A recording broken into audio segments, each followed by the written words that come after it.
L'Astra est bien évidemment au cœur de la gamme d'Opel. Et bien pour la première fois sur cette nouvelle génération, elle a été développée en collaboration avec Stellantis et surtout construite étroitement avec la nouvelle Peugeot 308. On va le voir, beaucoup de points communs entre ces deux voitures et ça se voit déjà sur le style, même si elle reste vraiment une Opel avec son design bien à elle et le fameux visor qu'on a déjà vu sur le nouveau Mokka par exemple.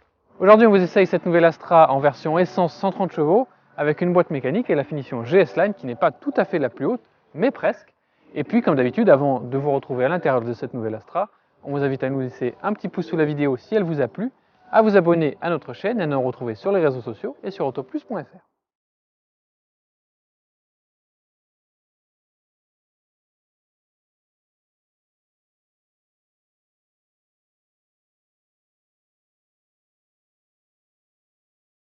Alors à bord de cette nouvelle Astra, la parenté avec la nouvelle Peugeot 308, elle est là aussi évidente d'un point de vue de la structure générale de la voiture. Sauf que, évidemment, il n'y a pas de e-cockpit. Ce sera tant mieux pour les personnes qui sont encore réfractaires. On a donc un grand bandeau noir laqué avec deux écrans de 10 pouces chacun, donc un derrière le volant et un au milieu, qui sont globalement assez satisfaisants, réactifs, personnalisables, tout ça. Et un grand affichage tête haute qui peut reprendre la carte en entier. Ça, c'est très bien. Évidemment, c'est une Opel, donc c'est un petit peu plus sobre, un petit peu plus sérieux qu'une Peugeot. Et on a aussi pas mal de plastique dur, même sur cette finition GS Line, notamment voilà, sur l'avant des portières et sur le tableau de bord, avec d'ailleurs beaucoup de plastiques un peu différents, qui sont tous plutôt d'une bonne qualité, mais ça fait beaucoup de choses un peu différentes. Et notamment, chose amusante, le motif sur ce plastique moussé sur le dessus de la planche de bord, qui rappelle une autre marque allemande qu'on ne nommera pas. Autre plastique qui est un petit peu décevant, c'est celui de ce rangement ici qui est vraiment caoutchouté, qui marque énormément, donc ça c'est pas terrible. Pour le reste, pas mal de rangements, c'est plutôt bien pensé. On a une ergonomie qui est bien vue aussi avec deux rangées de boutons sous l'écran pour les commandes de la clim et les raccourcis pour l'écran, notamment les aides à la conduite. Et puis petite touche pratique, un rangement pour les lunettes sous la climatisation. On passe tout de suite aux places arrière.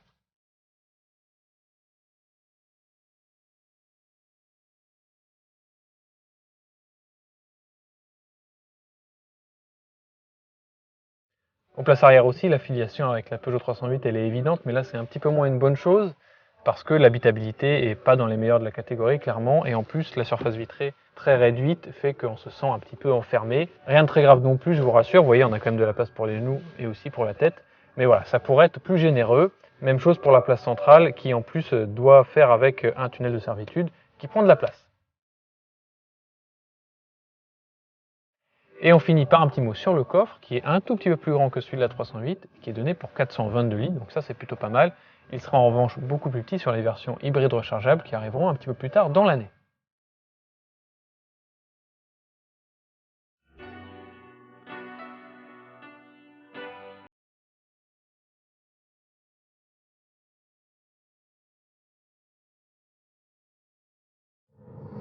Alors au volant de cette nouvelle Opel Astra, est-ce qu'il y a une vraie différence avec la Peugeot 308 ? Eh bien la bonne nouvelle c'est que oui, on sent vraiment que l'amortissement est plus souple, la suspension est plus typée confort.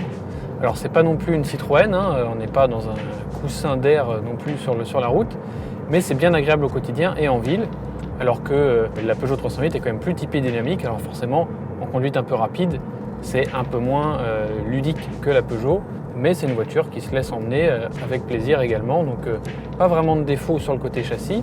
Côté moteur, c'est le 1,2 litre PureTech, alors qui ne s'appelle pas comme ça parce qu'on est chez Opel, mais ça reste le même 3 cylindres de 130 chevaux qui, vous le savez probablement, n'est pas le plus discret quand on lui rentre un petit peu dedans, et surtout en ville, il y a quelques vibrations parasites, quelques grognements à bas régime. Après, une fois qu'on est à allure stabilisée, ça reste assez discret.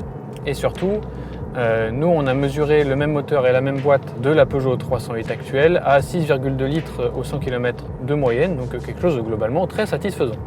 Donc au final on voit que le groupe Stellantis est en train d'adopter la même logique que le groupe Volkswagen, c'est-à-dire reprendre vraiment une berline centrale, donc ici la Peugeot 308 au lieu de la Golf, et puis la décliner sous plusieurs saveurs.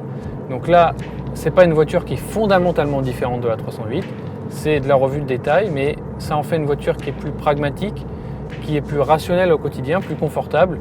Alors effectivement, il lui manque un petit peu de fantaisie, un petit peu de dynamisme de la 308, Mais pour un usage quotidien, ça en fait une belle réussite. Elle est en plus un petit peu moins chère que sa sœur française pour l'instant, même si les tarifs évoluent assez rapidement en ce moment, et que certaines options ne seront disponibles que à la fin de l'année, cause de pénurie.